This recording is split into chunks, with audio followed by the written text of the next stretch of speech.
All right. Hello, hello, good morning. I don't think I've done a video with this perspective before. This is about 90 degrees from where I normally I'd be sitting that way. It's behind me. You can see my hat.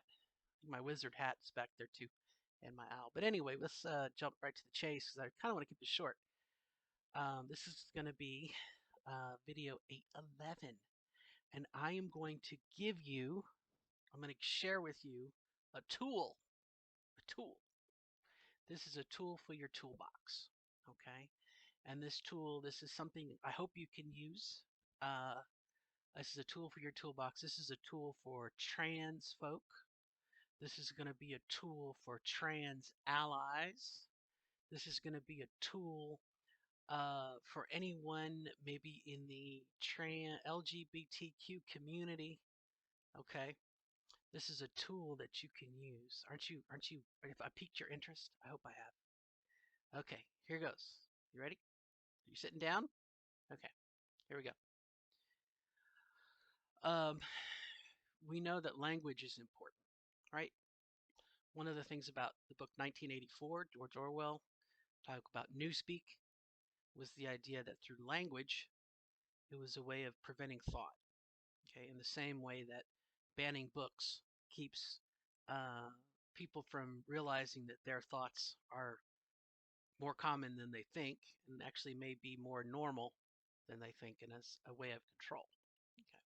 So in that same vibe as people banning books, we're going to talk about language. We're going to talk about words. Okay, this is a tool for your toolbox. Okay. Um, when I was a kid, not that long ago, relatively speaking, uh, when I was younger, um, there was a word that people used when they wanted to talk about members of one of the LGBTQ folks. They would talk about, in this case, it would be gay men, and they would say something like, and I'm almost hazy to use it because it's not part of my vernacular vocabulary. Okay, the word starts with an F and rhymes with maggot. Okay, to give you an idea. Um, and so, if they wanted to kind of degrade someone or talk about someone in a negative sense, they would talk about these and then the word. Okay, we'll say maggot, but it's not maggot. It starts with an F. Okay. Um, so it's a word that has fallen out of place um, because it's a derogatory, negative word that I would say probably if you hang in my company and you use said word, I would point out to you that I don't like language like that. I don't appreciate or encourage, or I will not tolerate the demeaning, derogatory use of that word to describe my gay friends, okay, and the people that I know. It's degrading, okay. In the same way, there's another word, okay. As you know, I'm a firm believer that our struggle to get equality is directly tied and related to racial equality. There's a word, starts with an N, okay, and rhymes with figure. Or if you drink a jigger, starts with an N, okay, and it's a derogatory negative word when used by certain people to describe people of color, okay, and in the past it was used again as a derogatory statement. And if you were in my company, you were with around me, and you said something to the effect of, "Can you believe that jigger?" Okay, but it's not jigger, it starts with an N. I would be offended, and I would point out to you that I don't appreciate such language. I don't like that language. I don't encourage that language, and I'm not going to tolerate hate and discrimination by that person using that word. Okay, so the point that I'm driving to is that for certain people that we know, certain segments of our community, people that identify as blah, blah, blah, blah, we do not use certain words or terminology that is offensive. And for people that um, want to perpetuate that hatred, that discrimination, that bigotry, they will use those words. They may not use them around, you know, the person, just anybody, their close friends, and they may maintain this front that I'm cool with black people, I'm cool with gay people, but in their own certain circles, uh, they will use these words with other like-minded individuals. Okay, and I'll take you out of it and talk about me, my parents, my grandparents. I mean, all the time. Okay, my parents talked about the colored. Well, those colored people, but they didn't say that. They used that jigger word. Um, okay, so words we don't use because they're insulting, they're derogatory, they're negative.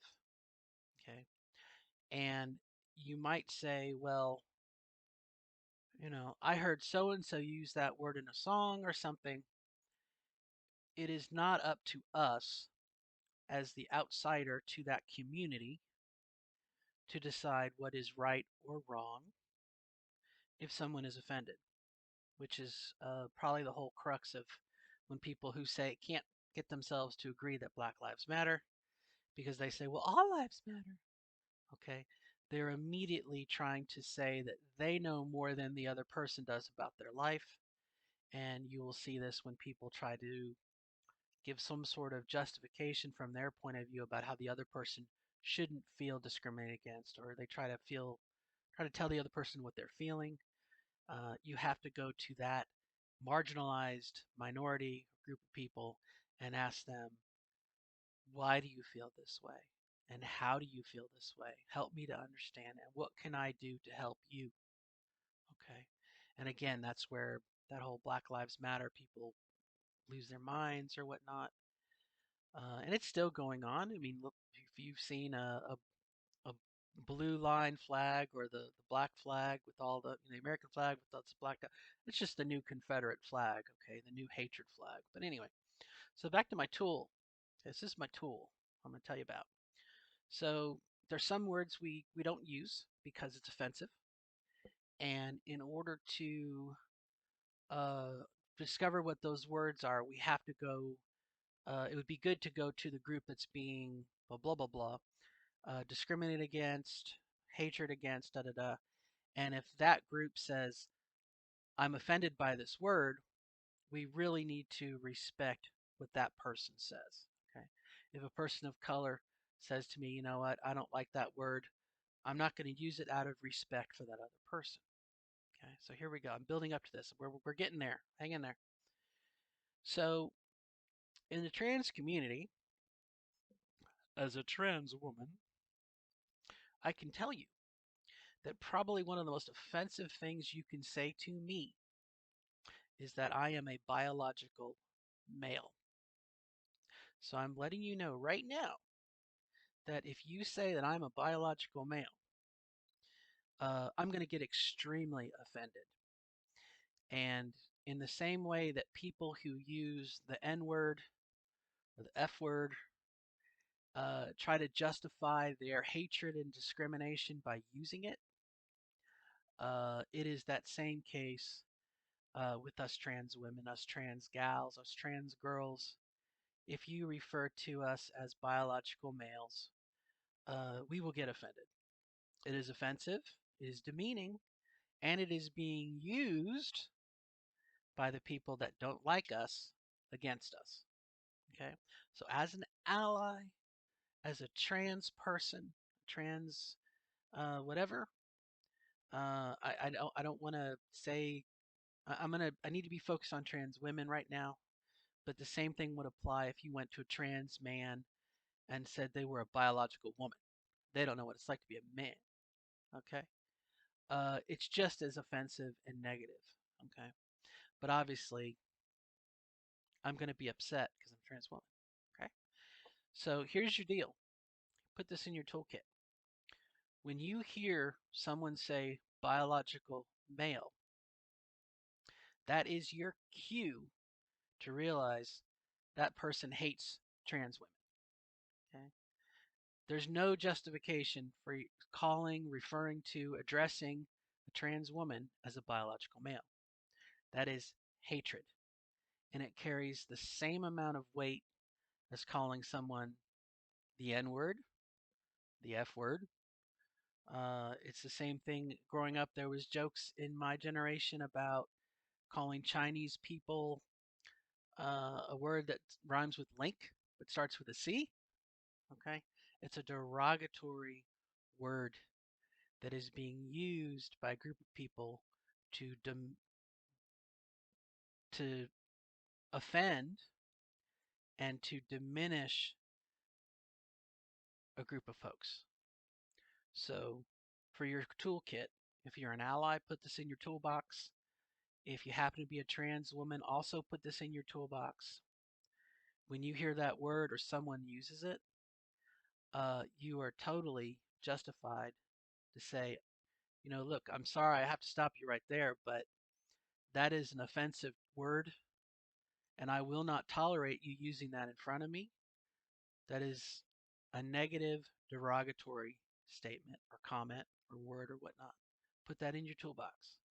Okay. We need to shut this down right now. Okay.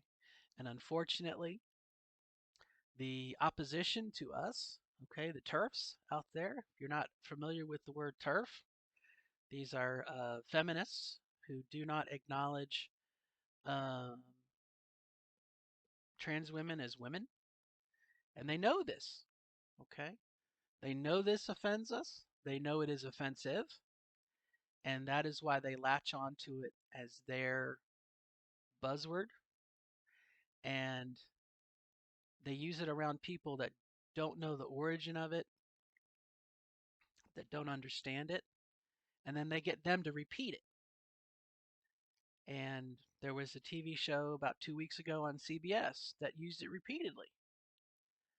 And I would imagine if the news person or the commentator, the interviewer, knew what a derogatory word it was, they probably wouldn't have used it. Okay. So again, this is a tool for your toolbox. I hope you put it in there. I hope you use it. Again, in the same way that I don't know about you. I don't use the N word in conversations. I don't use the F word in conversations, and I don't use the BM word term in my toolbox either. Okay. So again, put that in your toolbox. I hope you use it. And again, do not let the person even finish their statement. Let them know, interrupt them, and say, "Pardon me, but I find that an offensive term. It's derogatory towards trans women. I would ask that you use another word." Okay.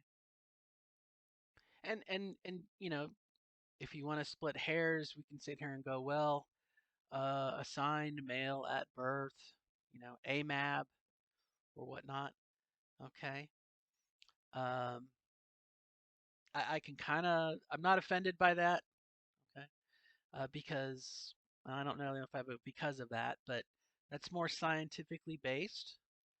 But this biological male, what that does is it, number one, it invalidates me as a trans woman, but it is being used as hate speech. And that's where we need to put that word.